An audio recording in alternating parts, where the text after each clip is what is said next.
Une fois par semaine, le club organise une sortie à la journée pour aller plonger sur les épaves de la baie de Saint-Pierre.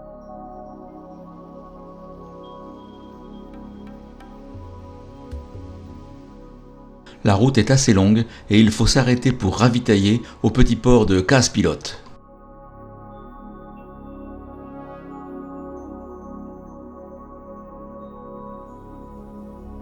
Au loin, la montagne Pelée, nous arrivons en vue de la baie de Saint-Pierre.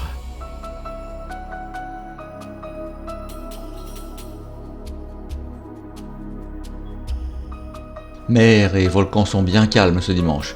José en profite pour nous raconter l'histoire du bateau. La descente s'effectue dans le bleu jusqu'à la proue du bâtiment par 45 mètres de fond. Le Roraima est un cargo mixte à vapeur canadien. Il est construit en métal et fut lancé en 1883. Il mesure 120 mètres de long.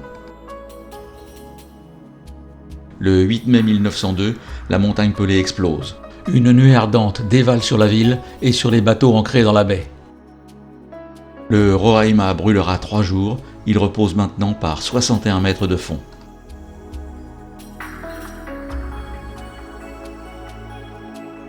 Ellery Scott, second à bord du navire, raconte.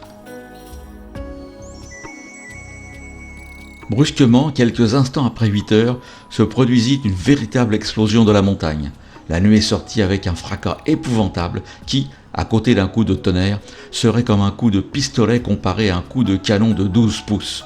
Ce nuage descendit en roulant, en se tordant sur les pentes de la montagne, escaladant les mornes, immense nuage de scories fondues, de flammes et de fumée, lumineux, effroyable. Lorsqu'il arriva au terme de sa course, balayant tout, il semblait suivi par une masse inépuisable, un tourbillon sans fin de vapeur, de cendres et de gaz brûlants. Au moment où nous vîmes cette formidable explosion, le capitaine me cria de lever l'ancre, mais, au même instant, la destruction nous atteignait. Cela ressemblait à un cyclone qui soulève devant lui la terre et l'eau, arrache tout sur son passage. Mais c'était un cyclone de feu, incendiant tout ce qu'il touchait.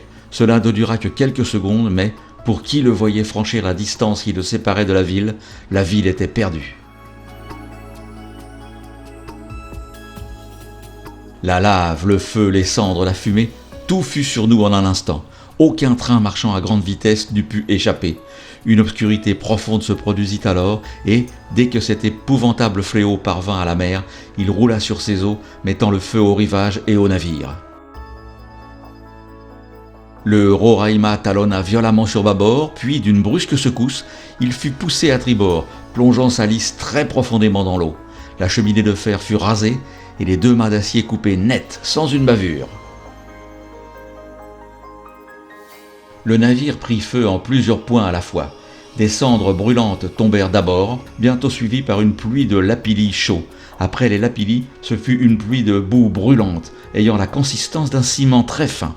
L'obscurité était complète, interrompue seulement par les flammes qui s'élevaient à l'arrière du bâtiment, par l'incendie de la ville et les explosions de ses romeries. À 8h30, enfin, l'obscurité diminua. C'est à 8h02 du matin, très précisément, que la violente explosion se produisit au sommet du volcan. Un mélange de blocs, cendres et gaz extrêmement destructeur dévale alors des flancs de la montagne à plus de 120 mètres par seconde. Il atteint Saint-Pierre en moins d'une minute, tuant 28 000 personnes. Il n'y a que 2 survivants. La destruction de la ville était bien sûr inévitable, mais pas la mort de ses habitants et des marins.